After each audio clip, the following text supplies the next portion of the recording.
Dans cette vidéo, je vous explique concrètement comment fonctionne la TVA, l'impôt sur les sociétés et la comptabilité aux Émirats Arabes Unis.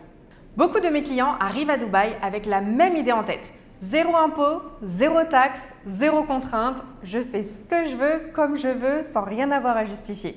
Alors, je comprends pourquoi c'est ce qu'on entend partout, mais attention, il y a une nuance.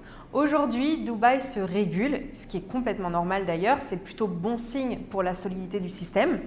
Oui, on a une vraie souplesse bancaire, on peut recevoir et envoyer de l'argent depuis pas mal de pays dans le monde sans contrainte excessive, mais attention, il faut quand même être capable à tout moment de justifier d'où vient cet argent en cas de contrôle. Donc on ne peut pas faire des transactions sans aucune traçabilité. Et côté fiscalité, 0% d'impôt ne veut pas dire non plus rien à faire. Il y a un minimum d'obligations et ne pas les connaître peut coûter cher. Je m'appelle Elodie, je vis à Dubaï et j'accompagne les entrepreneurs dans la création de leur société aux Émirats. Je vois passer ces questions de fiscalité littéralement tous les jours et donc aujourd'hui, je vous donne la vraie version terrain et pas que théorique ou marketing sur les réseaux sociaux. Numéro 1, l'impôt sur les sociétés. Depuis juin 2023, les Émirats ont un impôt sur les sociétés, donc ce n'est plus complètement 0% d'impôt. Voici comment ça se découpe. Vous avez deux seuils. Premier seuil, entre 0 et 375 000 dirhams de bénéfices. Attention, pas chiffre d'affaires. Ce qui nous fait plus ou moins 90 000 euros de bénéfices annuels. Dans ce seuil, vous êtes à 0% d'impôt sur les sociétés. Au-delà de ce seuil, et c'est la seule limite, on passe à 9% sur le montant supérieur à ces 90 000 euros plus ou moins de bénéfices annuels. Donc un point important à comprendre, contrairement au système français, il n'y a pas de palier progressif. C'est soit 0, soit 9%. Maintenant, parlons du Small Business Relief. C'est un dispositif qui a été mis en place qui devait normalement s'arrêter en décembre 2026, mais actualité toute fraîche, il a été repoussé jusqu'en 2029. Alors, ce dispositif, il permet à toute entreprise résidente aux Émirats Arabes Unis, que ce soit une free zone ou une mainland, avec un chiffre d'affaires annuel en dessous 3 millions de dirhams, ce qui nous fait plus ou moins 750 000 euros, d'être exonéré sur les sociétés. Donc ça veut dire que vous ne payez pas d'impôt si vous générez en dessous de 3 millions de dirhams de chiffre d'affaires annuel.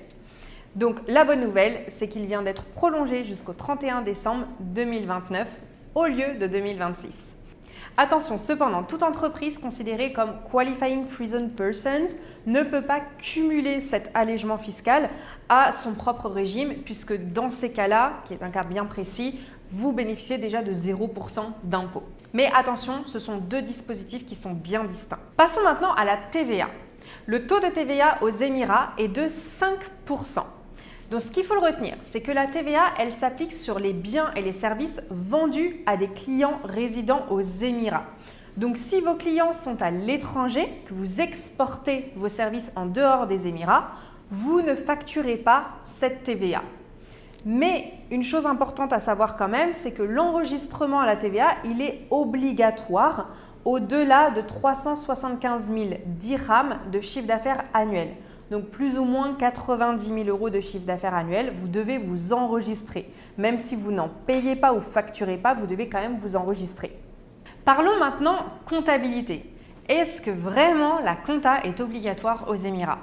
Beaucoup pensent qu'avoir une société en free zone dispense de toute obligation comptable. Alors c'est plus subtil que ça et c'est le point que je vois le plus souvent mal compris.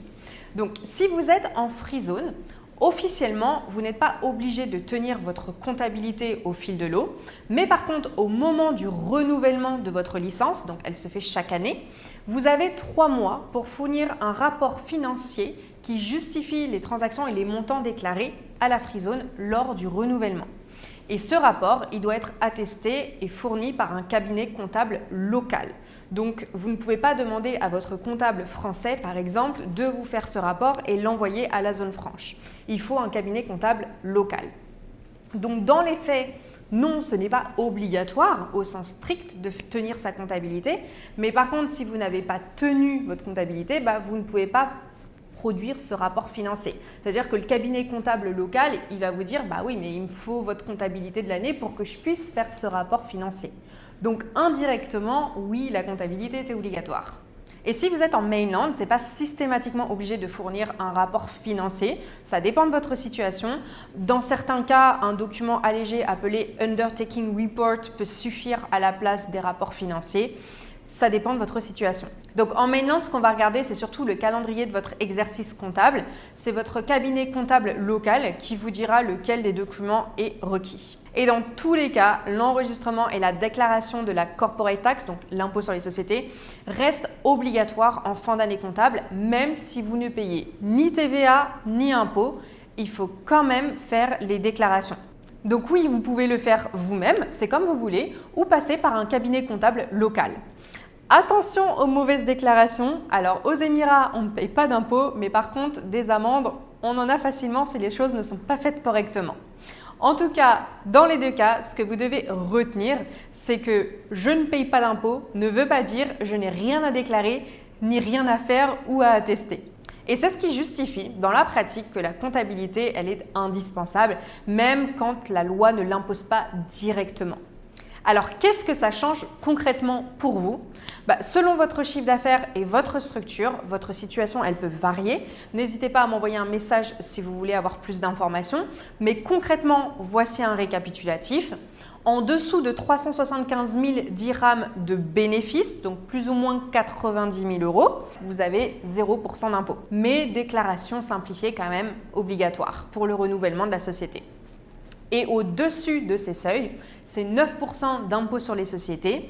Et là, je vous recommande fortement de prendre un cabinet comptable local pour l'optimisation des taxes et pour les déclarations.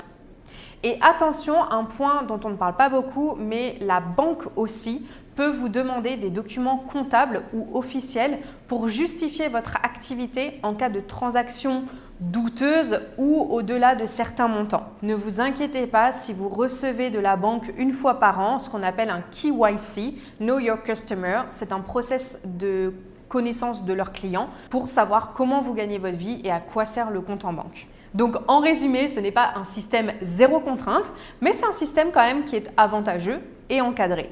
Et c'est justement pour ça qu'il faut mieux être bien accompagné dès le départ.